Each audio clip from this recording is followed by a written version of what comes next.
Vie de famille.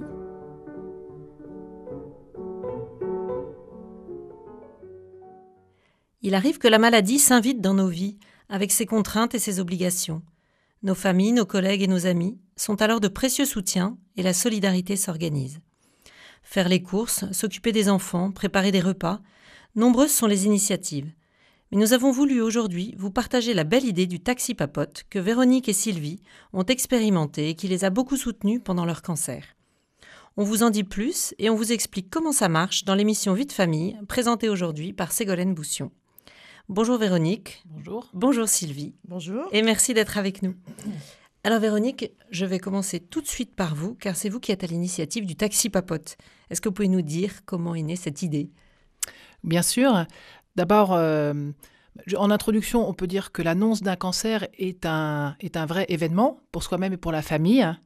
Et quand ça touche des amis, on est aussi aux premières loges pour être ému avec elles et on est tenté de se dire comment je vais pouvoir les aider, comment je vais pouvoir l'aider. Je croise une amie qui m'annonce cette malheureuse nouvelle et je lui dis « Qu'est-ce que je peux faire pour t'aider ?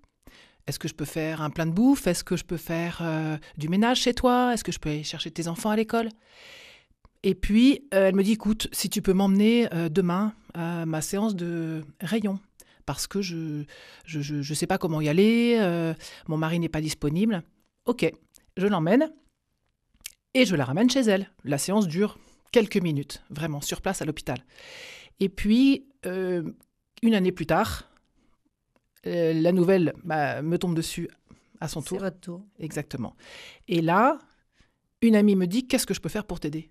J'ai dit « Écoute, moi j'ai le souvenir d'avoir emmené une amie en voiture, aller et retour, et c'était un moment vraiment pour toutes les deux, un moment intime de partage dans la voiture. De la papote, taxi papote. » Et puis, une amie, 2 amis, 3 amis.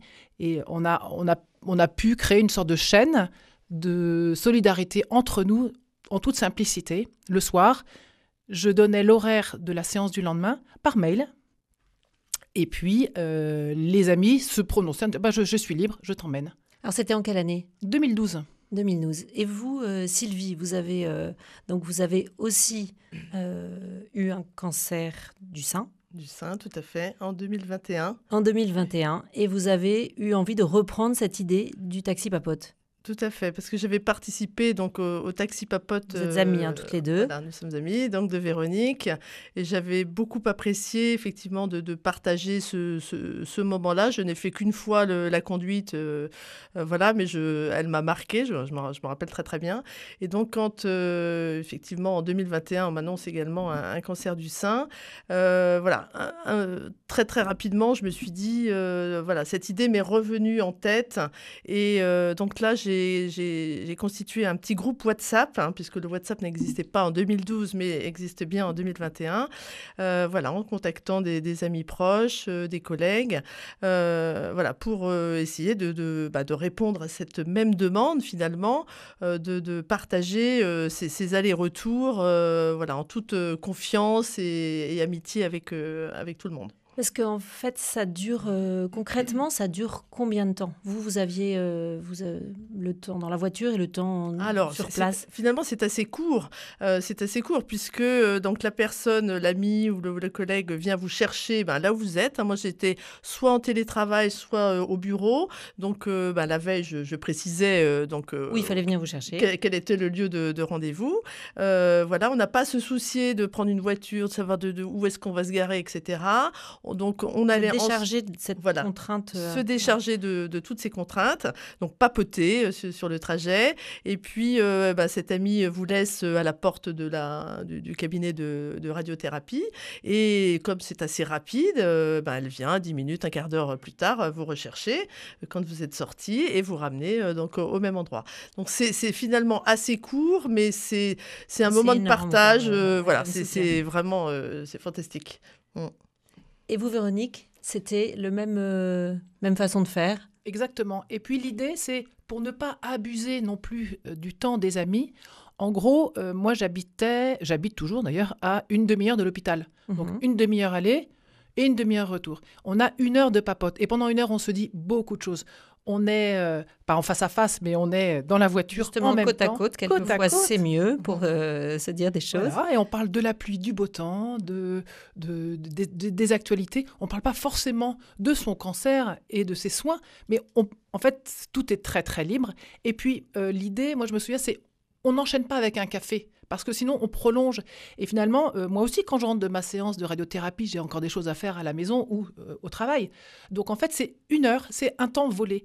Et j'ai même une amie qui, travaillant, avait dit « Je veux participer à ton taxi papote » et qui avait dit « Je suis en réunion à l'extérieur » et qui s'était échappée de son bureau pour aller faire la petite séance de taxi papote. Voilà.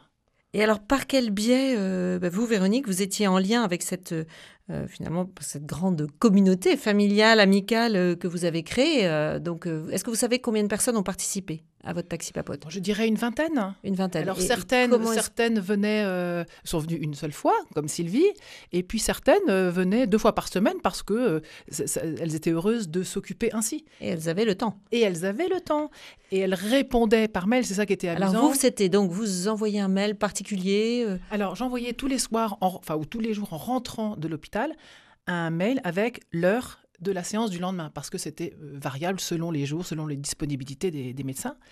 Et j'écrivais toujours avec la même typographie en rose. Ouais. Et c'était un peu un code couleur, un code de l'amitié autour du cancer du sein, si j'allais dire. Et à la fin, on a même fait une petite fête à la maison où tout était en rose. Il y avait des marshmallows roses. C'était un peu la fête de cette solidarité familiale et amicale, oui. Et donc les gens rebondissaient sur le mail, Voilà, c'est ça. en disant moi je m'inscris pour demain. Et c'est très amusant parce que à l'époque, certaines amies elles étaient super modernes, elles avaient les mails qui arrivaient sur leur téléphone portable et elles pouvaient, pendant la journée, répondre immédiatement à l'invitation. Et celles qui attendaient le soir pour rentrer à la maison et ouvrir leur boîte mail, elles répondaient toujours un peu à la bourre, si j'ose dire. Et il y avait une petite compétition pleine d'humour entre les unes et les autres qui essayaient d'être... Mais tout le monde a eu son tour. Mais oui, tout à fait. Et vous, alors du coup, Sylvie, c'était organisé un peu différemment légèrement différemment, parce que 11 ans plus tard, les choses avaient un petit peu évolué. C'est vrai qu'à la clinique, ils me donnaient le programme, les horaires, etc., de tous les jours, au moins 1 semaine à l'avance. Donc, c'était plus facile pour s'organiser. C'était la semaine. Voilà. Donc, il n'y avait pas ce du jour au lendemain. On s'est dit même du jour au lendemain, ça marche, en fait. Mais même du jour au lendemain, ça marche. Donc, ça, c'était assez facile. Voilà. Et effectivement... il y a des personnes qui l'ont fait plusieurs fois. Voilà, c'est répondre à la question, tu l'as dit tout à l'heure, que finalement, on vous demande comment on peut t'aider, c'est vrai qu'on a toujours envie d'aider. C'est dur de soutenir sans rien faire. Voilà. Et finalement, c'est une solution toute simple, qu'on peut mettre en place vraiment très, très aisément. Et vous savez combien de personnes ont participé à votre taxi papote? Une vingtaine aussi, 25. Aussi. Ouais, d'accord. Véronique. Et puis, Sylvie, toi, tu avais l'avantage du WhatsApp. C'est-à-dire qu'il y avait aussi cette communication qui était beaucoup plus spontanée et immédiate. Et tu avais, si je peux me permettre, tu avais demandé à tout le monde de faire un selfie avec toi. Oui.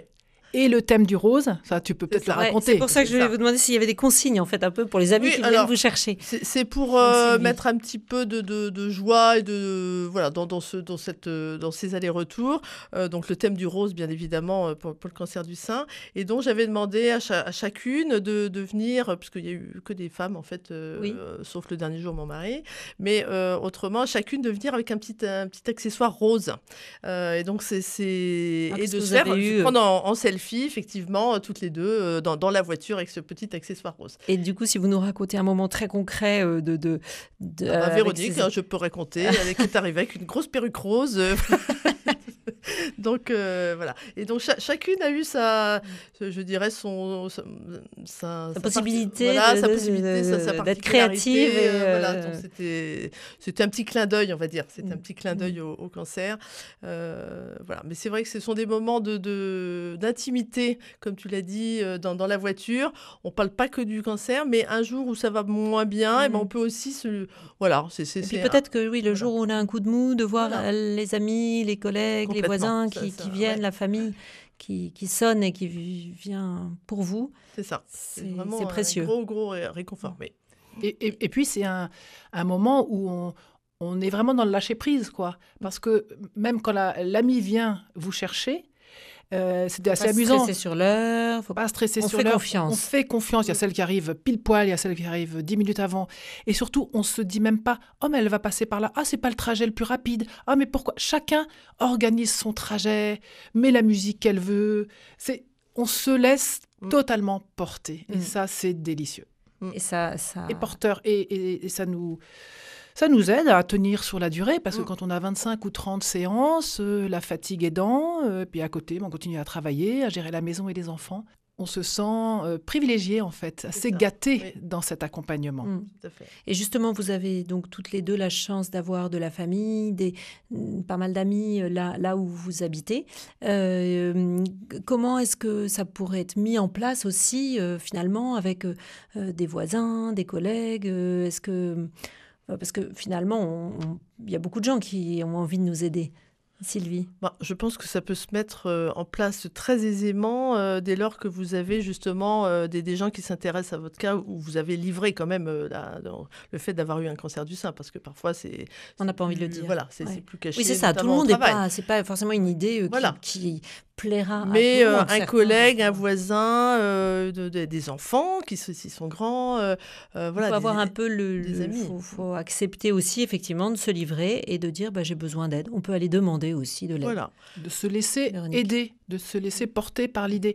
Et ça pourrait être... Alors, Sylvie et moi, on avait un peu la main sur cette organisation, parce que les amis disaient « Est-ce que je peux t'aider ?» On répondait « Je te mets dans mon groupe. » Moi, c'était boîte mail. Oui. Et toi, tu mettais dans le groupe WhatsApp. C'est facile. Mais on peut imaginer quelqu'un qui organise pour son ami le groupe. Si c'est trop lourd pour la personne atteinte de son cancer, et qu'elle a envie, effectivement, quelqu'un d'autre peut dire écoute, je connais ton réseau d'amis, laisse-moi, je organise le taxi. À chaque fois, c'est vous qui étiez moteur et qui preniez en charge l'organisation. Ça s'est fait très naturellement, mais une personne peut organiser pour son ami avec le réseau, monter le groupe, lui donner un nom, gérer un peu la logistique, même si elle est ultra simple. Elle est extrêmement simple, c'est pour ça que ça fonctionne bien. Oui, et surtout, et encore plus aujourd'hui avec les outils qu'on a, c'est vrai que...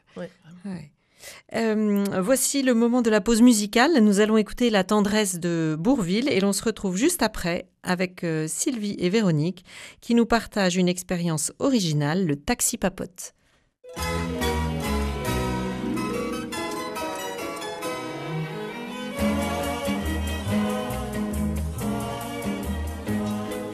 On peut vivre sans richesse, presque sans le sou. Des seigneurs et des princesses, il n'y en a plus beaucoup. Mais vivre sans tendresse, on ne le pourrait pas. Non, non, non, non, on ne le pourrait pas. On peut vivre sans la gloire, qui ne prouve rien, être inconnu dans l'histoire, et s'en trouver bien. Mais vivre sans tendresse, il n'en est pas question. Non, non, non, non, il n'en est pas question. Quelle douce faiblesse, quel joli sentiment, ce besoin de tendresse qui nous vient en naissant. Vraiment, vraiment, vraiment, le travail est nécessaire. Mais s'il faut rester des semaines sans rien faire, eh bien, on s'y fait.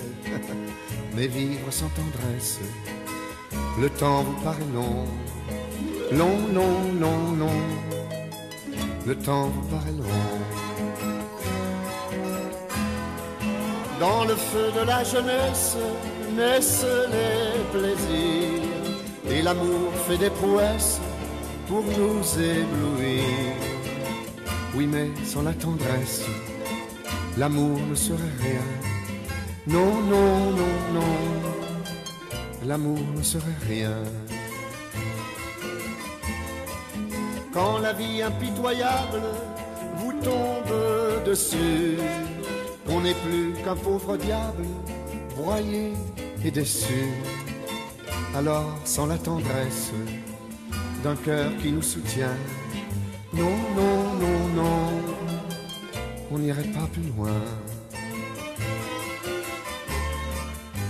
Un enfant nous embrasse parce qu'on le rend heureux.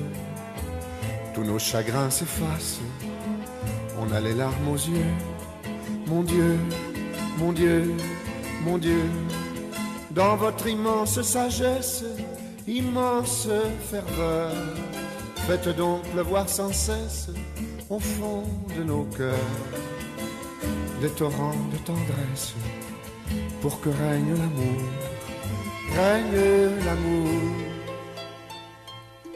jusqu'à la fin des jours.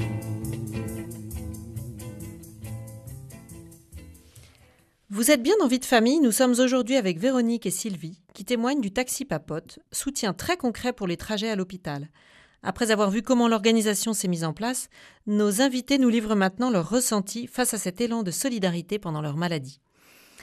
Alors on a vu toute cette mise en place, toutes vos amis, vos familles qui passent, qui viennent vous chercher.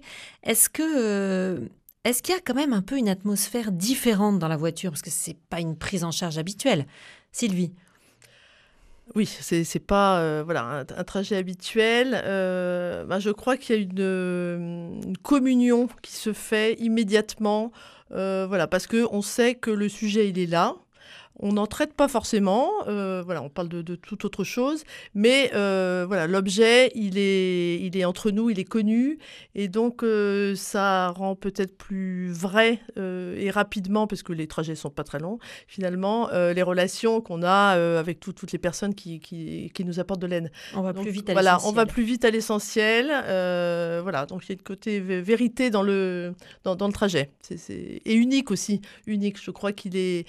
on sait qu'on ne va pas le refaire, et heureusement, très souvent. Donc ce moment-là, il est marquant. Il est marquant pour les deux côtés. Véronique? Et puis, ce qu'on peut ajouter, ce que j'ai ressenti, moi, avec mes chauffeuses de taxi papotes, c'est... On les a peut-être aidées, d'une certaine manière, à démystifier aussi le cancer du sein, parce qu'on a tous peur de cette maladie. Et le fait de nous sentir à l'aise, en confiance, en vérité, de manière authentique avec notre maladie et avec ce partage, vraiment entre femmes, il y a quelque chose de fort, eh bien, celle qui appréhende parce que ça arrive à tout le monde, eh bien, elle se dit, c'est possible de bien le vivre. Et je crois qu'il y avait cette sorte de complicité. Ça a été du donnant-donnant. Je pense qu'on a participé à la démystification de la maladie et à avoir les choses simplement en disant on s'entraide, on est ensemble. Qu'est-ce que vous pourriez dire, quel bienfait pour vous sur votre état, sur votre morale, ce taxi papote qui était une petite parenthèse quotidienne dans vos traitements, Sylvie? Alors, la radiothérapie, c'est une contrainte. C'est tous les jours, pendant 1 mois et demi, vous êtes obligé d'aller à la clinique, même si ça ne dure pas très longtemps. Et finalement, le taxi papote, ça met de la joie, ça transforme cet événement de contrainte en joie, en moment qui vous porte. Donc, on transporte du négatif en positif. C'est vraiment ce changement-là qui vous tire vers le haut et qui vous aide à prendre ces trajets avec beaucoup plus de sourire. Véronique? Et puis, c'est très constructif dans notre vie. C'est-à-dire que pourquoi on est là en parler aujourd'hui? Moi, ça fait plus de 10 ans, mais ça reste un souvenir, ça reste quelque chose de très fort dans notre vie. Par cette chaleur, ce réseau de chaleur, cette amitié très concrète qu'on a partagée. Donc, on a été victime de ce cancer. Heureusement, grâce à Dieu, on en est sorti. Mais ce taxi papote, pour moi, il est plus important que le cancer lui-même. C'était vraiment une aventure d'amitié très, très forte. Donc, c'est vraiment du partage. Et vous avez l'impression que vous avez découvert vos amis sous un angle différent, Véronique? Alors, ce qui est assez amusant, c'est que certaines personnes que je connaissais pas très bien ont entendu parler de ce taxi papote Et ils m'ont dit, écoute, Véronique, on ne se connaît pas depuis très longtemps, on ne se connaît pas bien, mais je suis vraiment touchée par cette histoire. Est-ce que je peux participer au Taxi Papote ? Mais j'ai dit, mais bien sûr. Et j'ai fait la connaissance de personnes que j'avais peut-être vues une fois ou deux, un peu par hasard, sans que ça soit déjà une relation. Et la relation est née de ce Taxi Papote. Donc des confidences particulières et puis... Apprendre à se connaître, tout simplement. T'as combien d'enfants ? Qu'est-ce que tu fais ? Tu vas où en vacances ?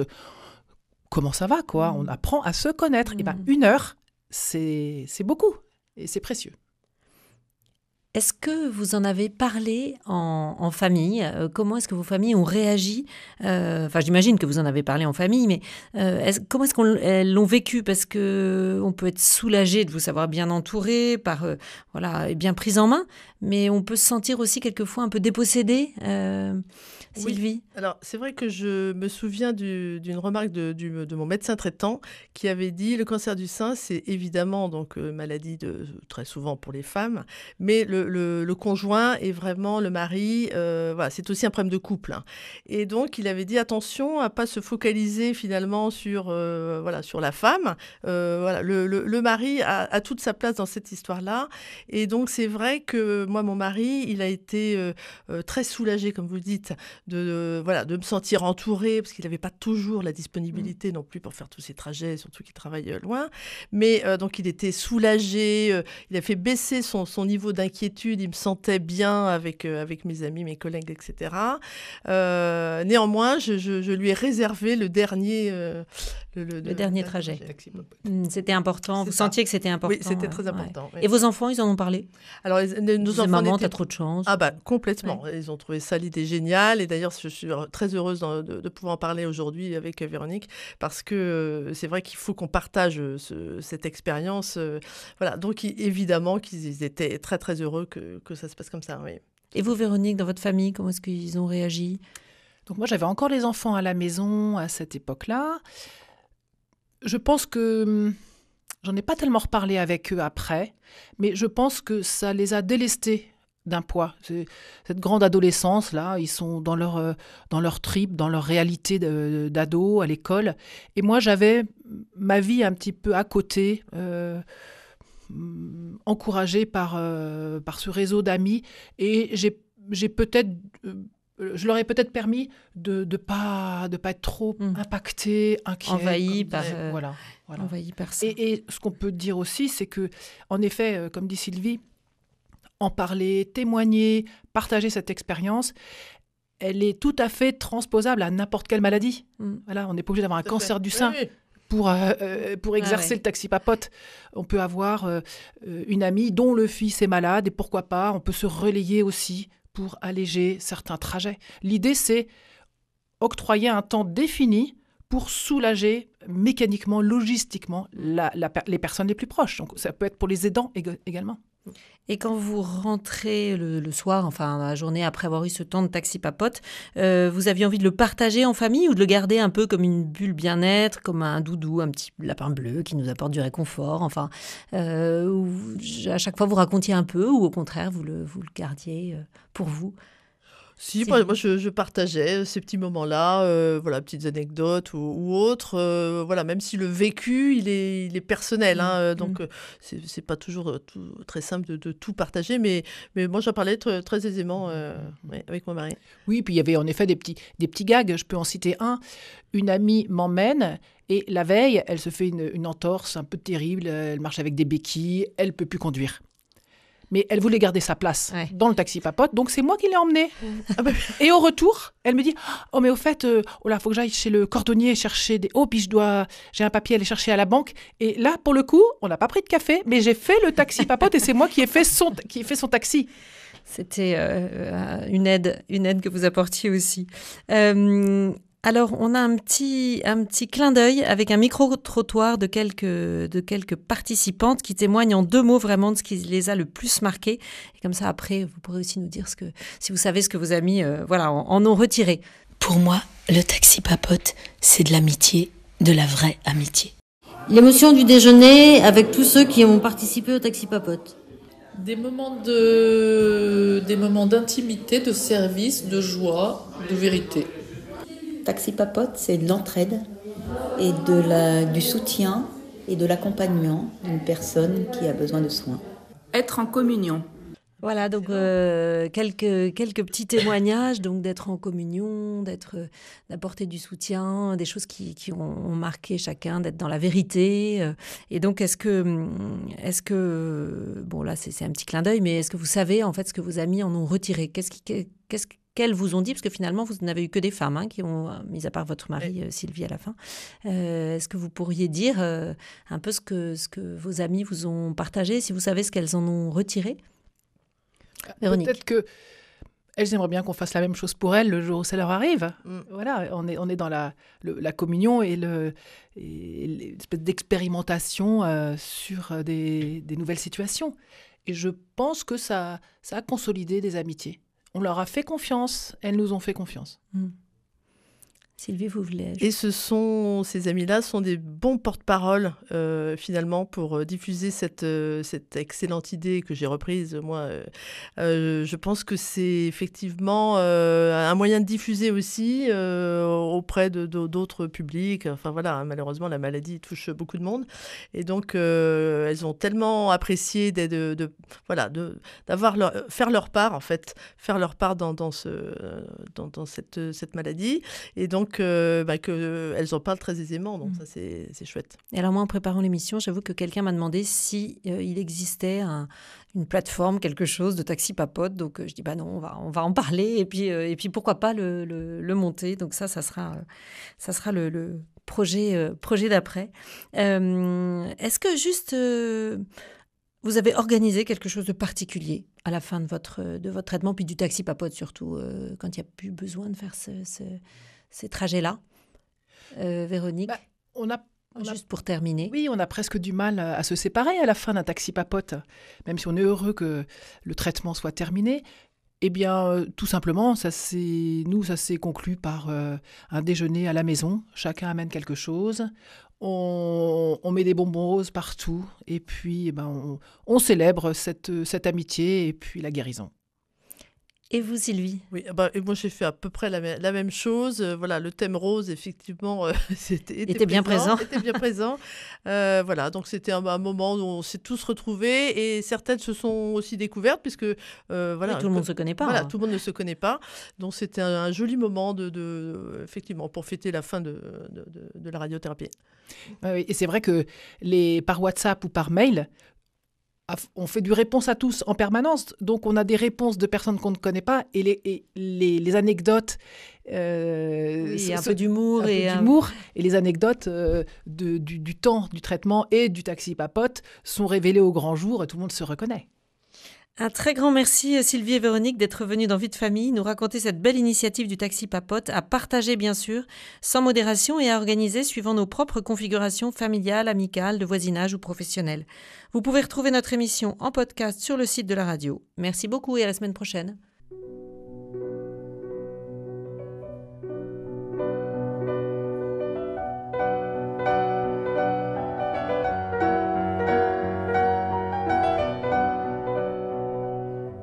C'était Vie de famille.